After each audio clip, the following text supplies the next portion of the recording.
പതുക്കെ പതുക്കെ കുറവിൽ നിന്നും കൂടുതലിലേക്ക് എന്ന രീതിയിൽ വച്ചടി വച്ചടി കയറുകയാണ് കേരളത്തിൽ BJP. പൈലറ്റ് വാഹനം എത്തിക്കഴിഞ്ഞു. ഇനി വരുന്നത് യഥാർത്ഥ വാഹനമാണ്. അമിത്ഷാ വന്നു പോയി കഴിഞ്ഞു. അടുത്ത് വരുന്നു മോദി. മോദി വന്നു കഴിഞ്ഞാൽ ഈ വരുന്ന നിയമസഭാ ഇലക്ഷന് BJPക്ക് വളരെയധികം ഗുണം ചെയ്യും. തിരുവനന്തപുരം കോർപ്പറേഷന്റെ വികസന കാര്യങ്ങൾ പ്രഖ്യാപിക്കുന്നതിനാണ് മോദി വരുന്നത്. ഇലക്ഷന് മുമ്പേ തന്നെ മോദിയുടെ ഈ വരവ് ചന്ദ്രശേഖർ പ്രഖ്യാപിച്ചു കഴിഞ്ഞു. ഒരു കോർപ്പറേഷന്റെ വികസന അജണ്ട പ്രഖ്യാപിക്കാൻ പ്രധാനമന്ത്രി എത്തുന്നു എന്ന് പറയുന്നതിൽ തന്നെ കേരള കാര്യത്തിൽ കേന്ദ്രത്തിന് അമിത്ഷായ്ക്കും മോദിക്കും എത്രത്തോളം താല്പര്യമുണ്ട് എന്ന് മനസ്സിലാക്കുന്നതാണ്. തിരുവനന്തപുരത്ത് കോർപ്പറേഷന്റെ മേയർ സ്ഥാനം പിടിച്ചതോടുകൂടി BJPയുടെ ഗ്രാഫ് വളർച്ച പൂർത്തിയായി. ഇനി കയറ്റമാണ്. വളർച്ച തുടങ്ങിക്കഴിഞ്ഞു. 20% എത്തിക്കഴിഞ്ഞാൽ 40 എത്താൻ വളരെ എളുപ്പമാണ് എന്ന് പലയിടത്തും തെളിയിച്ചതാണ് BJP. അത് കേരളത്തിലും ആവർത്തിക്കുമോ? കാത്തിരുന്ന് കാണേണ്ടതാണ്. 2016 കേരളത്തിൽ ആദ്യമായി നിയമസഭയിലേക്ക് അക്കൗണ്ട് തുറന്നത് നേമത്ത് നിന്നാണ്. O രാജഗോപാലായിരുന്നു വിജയി. 2021 കുമ്മനം രാജശേഖരൻ സ്ഥാനാർത്ഥിയായി. ആദ്യമായി അക്കൗണ്ട് തുറന്ന നിയമം 2021 നഷ്ടപ്പെട്ടു. പക്ഷേ 2024 തൃശൂർ ലോക്സഭാ മണ്ഡലം പിടിച്ചുകൊണ്ട് BJPയുടെ കുതിപ്പിന് അടുത്ത പടിയായി. ഇക്കഴിഞ്ഞ തദ്ദേശ സ്വയംഭരണ തെരഞ്ഞെടുപ്പിൽ തിരുവനന്തപുരം കോർപ്പറേഷനും 30ഓളം പഞ്ചായത്തുകളും പിടിച്ചുകൊണ്ട് BJP കുതിപ്പിന് വഴിയൊരുക്കി. അമിത്ഷാ വന്ന് കേരളത്തിൽ പ്രഖ്യാപിച്ചത് മറ്റൊന്നുമല്ല, കേരളത്തിൽ മുഖ്യമന്ത്രി സ്ഥാനത്തേക്ക് BJP എത്തുന്ന കാലം വിദൂരമല്ല. 20% വോട്ട് നേടിയ ഒരിടത്തും ഞങ്ങൾ പുറകോട്ട് പോയിട്ടില്ല. 40% എത്തുന്നതിന് ഒരുപാട് കാലതാമസവും വരുത്തിയിട്ടില്ല എന്നാണ് അമിത്ഷാ പ്രഖ്യാപിച്ചത്. അമിത്ഷായുടെ ഈ പ്രഖ്യാപനത്തിന് ഒരുപാട് തെളിവുകളുണ്ട്. 1991 ഉത്തർപ്രദേശിൽ 33% BJPയുടെ വോട്ടിംഗ് നില. അത് ഇപ്പോൾ 50%-ന് മുകളിലാണ്. ത്രിപുരയിൽ 2018 BJPയുടെ വോട്ടിംഗ് നില 0%. അത് 2025 ആയപ്പോഴേക്കും 46%. 2011 അസമിൽ വെറും 16% ഉണ്ടായിരുന്ന വോട്ടിംഗ് നില ഇപ്പോൾ 46.04. ഇത് തന്നെയാണ് കേരളത്തിലും. 20% പിടിച്ചു കഴിഞ്ഞാൽ 40 എത്താൻ ഒരുപാട് കാലതാമസം വരില്ല എന്ന അമിത്ഷായുടെ പ്രഖ്യാപനത്തിന് കാരണം. കേരളത്തിൽ BJP മുന്നേറ്റത്തിലാണ് എന്ന കാര്യത്തിൽ സംശയമൊന്നുമില്ല. ശബരിമല വിഷയങ്ങളും പ്രസിഡന്റായി രാജീവ് ചന്ദ്രശേഖരന്റെ വരവും BJPക്ക് നൽകിയ മുന്നേറ്റം കുറച്ചൊന്നുമല്ല. എന്നാൽ ഉൾപാർട്ടി പ്രശ്നങ്ങൾ BJPയെ ഇപ്പോഴും വലയ്ക്കുന്നുണ്ട്. ഈ ഇലക്ഷന്റെ സമയത്തും വട്ടിയൂർക്കാവിൽ അതിന്റെ അലയൊലികൾ നമ്മൾ കണ്ടതാണ്. രാജീവ് ചന്ദ്രശേഖർ പ്രസിഡന്റായി വന്നതിന് ശേഷം BJPയിൽ ഗ്രൂപ്പ് കളികളും പടലപ്പിണക്കങ്ങളും ഒരു പരിധിവരെ ഒഴിവായതാണ്. അത് വീണ്ടും കൊണ്ടുവരുന്നതിനുള്ള ശ്രമങ്ങൾ ഇതിന്റെ നേതാക്കന്മാരിൽ നിന്ന് തന്നെ കുറേശ്ശെ തുടങ്ങിക്കഴിഞ്ഞിരിക്കുന്നു. വട്ടിയൂർക്കാവിൽ കണ്ടത് അതാണ്. ഇക്കഴിഞ്ഞ തദ്ദേശ സ്വയംഭരണ തെരഞ്ഞെടുപ്പും ഈ വരുന്ന നിയമസഭാ ഇലക്ഷനുമൊക്കെ BJP വളരുന്ന പാർട്ടിയാണ് എന്ന പ്രതിച്ഛായ ജനങ്ങളിലേക്ക് എത്തിക്കാൻ സഹായിക്കുന്നു.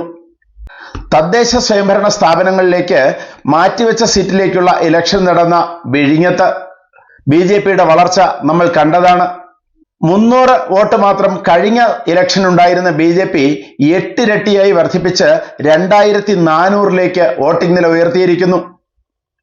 വളരുന്ന പാർട്ടിയാണ് BJP എന്നൊരു തോന്നൽ ജനങ്ങളിലേക്ക് എത്തിക്കാൻ ഇതൊക്കെ സഹായിച്ചു. മാത്രമല്ല വിന്നബിലിറ്റി ഉള്ള പാർട്ടിയാണ്, വിജയിക്കാൻ സാധ്യതയുള്ള പാർട്ടിയാണ് BJP എന്നുള്ള കാര്യം നിയമസഭാ ഇലക്ഷന് തെളിയിക്കേണ്ടത് അവർക്ക് ആവശ്യമായിരിക്കുന്നു.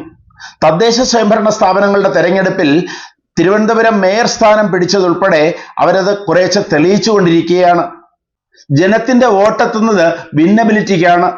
മുൻ ഇലക്ഷനുകളിൽ BJPക്ക് വോട്ട് ലഭിക്കാത്തതും അതുകൊണ്ടാണ്. അവിടെ കോൺഗ്രസിനെ തോൽപ്പിക്കാൻ കമ്മ്യൂണിസ്റ്റ് പാർട്ടിക്കും കമ്മ്യൂണിസ്റ്റ് പാർട്ടിയെ തോൽപ്പിക്കാൻ കോൺഗ്രസിനും BJPയോട് അനുഭാവമുള്ളവർ മാറി മാറി വോട്ട് ചെയ്യുന്ന ഒരു രീതി ഉണ്ടായിരുന്നു. എന്നാൽ ഇന്നത് മാറിയിരിക്കുകയാണ്. BJPയുടെ വോട്ട് BJPയുടെ തന്നെ സ്ഥാനാർത്ഥികൾക്ക് ലഭിക്കുന്ന ഒരു സാഹചര്യം ഉണ്ടാക്കിയെടുക്കാൻ BJPക്ക് കഴിഞ്ഞിരിക്കുന്നു. അതുകൊണ്ട് തന്നെ വരുന്ന നിയമസഭാ ഇലക്ഷന് ത്രികോണ മത്സരത്തിന്റെ പ്രതീതി ഉണ്ടാക്കാൻ BJPയെ കൊണ്ട് കഴിയും. അത് BJPയുടെ വളർച്ചയിൽ വളരെ വലിയൊരു താങ്ങാണ്. 2024 പാർലമെന്റ് ഇലക്ഷനേക്കാളും തദ്ദേശ സ്വയംഭരണ സ്ഥാപനങ്ങളിലേക്ക് നടന്ന ഇലക്ഷനിൽ BJPക്ക് വോട്ടിംഗ് ശതമാനം കുറഞ്ഞിരിക്കുകയാണ്.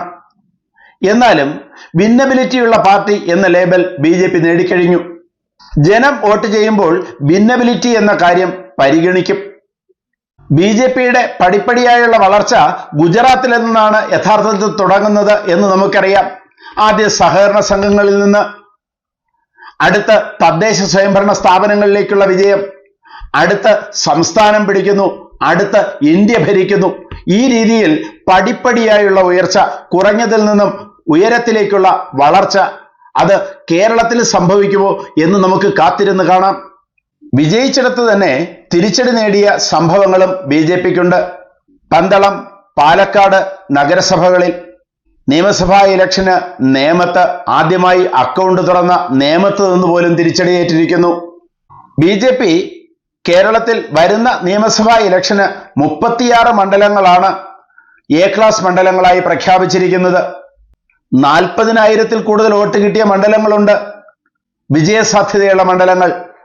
തിരുവനന്തപുരത്ത് തന്നെ 5 നിയമസഭാ മണ്ഡലങ്ങൾ അവർ പ്രതീക്ഷിക്കുന്നുണ്ട്. നേമം, വട്ടിയൂർക്കാവ്, കഴക്കൂട്ടം, തിരുവനന്തപുരം സെൻട്രൽ, പിന്നെ കാട്ടാക്കടയും. തിരുവനന്തപുരം ജില്ലയിലെ ഈ 5 മണ്ഡലങ്ങളിലെയും പോരാട്ടം അവർക്ക് അഭിമാന പ്രശ്നം കൂടിയാണ്. അവരുടെ തന്നെ A ക്ലാസ് മണ്ഡലങ്ങളിൽ ഉൾപ്പെടുന്ന ചാത്തന്നൂരും കൊട്ടാരക്കരയും കൊല്ലം ജില്ലയിലാണ്. ഐഷ പോറ്റിയുടെ കോൺഗ്രസിലേക്കുള്ള കൂറുമാറ്റം തങ്ങൾക്ക് അനുകൂലമാകും എന്ന് തന്നെയാണ് BJP പ്രതീക്ഷിക്കുന്നത്.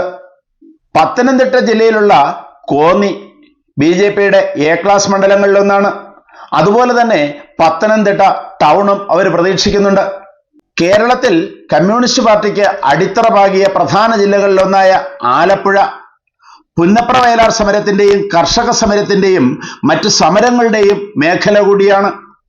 മുൻപ് കയർ തൊഴിലാളികളുടെ സമരം കമ്മ്യൂണിസ്റ്റ് പാർട്ടിക്ക് ഉണ്ടാക്കിയ വളർച്ച ചെറുതൊന്നുമല്ല. ആ ആലപ്പുഴയിൽ 8 പഞ്ചായത്ത് ഇന്ന് ഭരിക്കുന്നത് BJPയാണ്. ചെങ്ങന്നൂർ, അമ്പലപ്പുഴ, കായംകുളം, അരൂർ, ഹരിപ്പാട് ഈ 5 മണ്ഡലങ്ങളും BJPയുടെ A ക്ലാസ് മണ്ഡലങ്ങളാണ്. വളരെ കുറഞ്ഞ വോട്ടുകൾക്ക് BJPക്ക് കൈവിട്ടുപോയ മണ്ഡലമാണ് മഞ്ചേശ്വരം. K സുരേന്ദ്രൻ മത്സരിച്ച മണ്ഡലം BJPയുടെ A ക്ലാസ് മണ്ഡലങ്ങളിലൊന്നാണ്. കൂടാതെ മലമ്പുഴയും പാലക്കാടും തലശ്ശേരിയുമൊക്കെ BJP വിജയം പ്രതീക്ഷിക്കുന്ന മണ്ഡലങ്ങളാണ്. BJPയുടെ അകത്തുള്ള പ്രശ്നങ്ങൾ പരിഹരിക്കുക തന്നെയാണ് BJPയുടെ വിജയത്തിന് വേണ്ടുന്ന ആദ്യ ഘടകം. കേരളത്തെ സംബന്ധിച്ചിടത്തോളം ജാതി മത സമവാക്യങ്ങളും ക്രോസിംഗ് വോട്ടുകളുമൊക്കെ ഇലക്ഷന്റെ വിജയം നിർണ്ണയിക്കുന്ന ഘടകങ്ങളാണ്. 36 നിയമസഭാ മണ്ഡലങ്ങളിലേക്കാണ് BJP ശ്രദ്ധ കേന്ദ്രീകരിക്കുന്നത്. ഏറ്റവും കുറഞ്ഞത് 10 സീറ്റുകൾ അവർ പ്രതീക്ഷിക്കുന്നു. എന്നാലും അത് 20 വരെ എത്താനുള്ള സാധ്യത അവർ മുന്നിൽ കാണുന്നു. ഇപ്പോൾ വരുന്ന വാർത്തകളുടെയും വിശകലനങ്ങളുടെയും അടിസ്ഥാനത്തിൽ 5 മുതൽ 12 സീറ്റ് വരെ BJPക്ക് പ്രതീക്ഷിക്കാം. 5 സീറ്റ് കിട്ടിയാൽ തന്നെ BJPക്ക് അത് വലിയ മുന്നേറ്റമായിരിക്കും. കേരളത്തിൽ ജയപരാജയങ്ങൾ തീരുമാനിക്കാൻ കഴിയുന്ന ഒരു കക്ഷിയായി BJP മാറിക്കഴിഞ്ഞിരിക്കുകയാണ്. BJP 10 സീറ്റുകൾ നേടിയാൽ അത് കേരളത്തിൽ തൂക്ക് നിയമസഭയായി മാറുമോ എന്ന സംശയം രാഷ്ട്രീയ നിരീക്ഷകർക്കുണ്ട്. കൂടുതൽ വാർത്തകളും വിശേഷങ്ങളുമായി ഉടൻ. ദയവായി ഈ ചാനൽ സബ്സ്ക്രൈബ് ചെയ്യുക.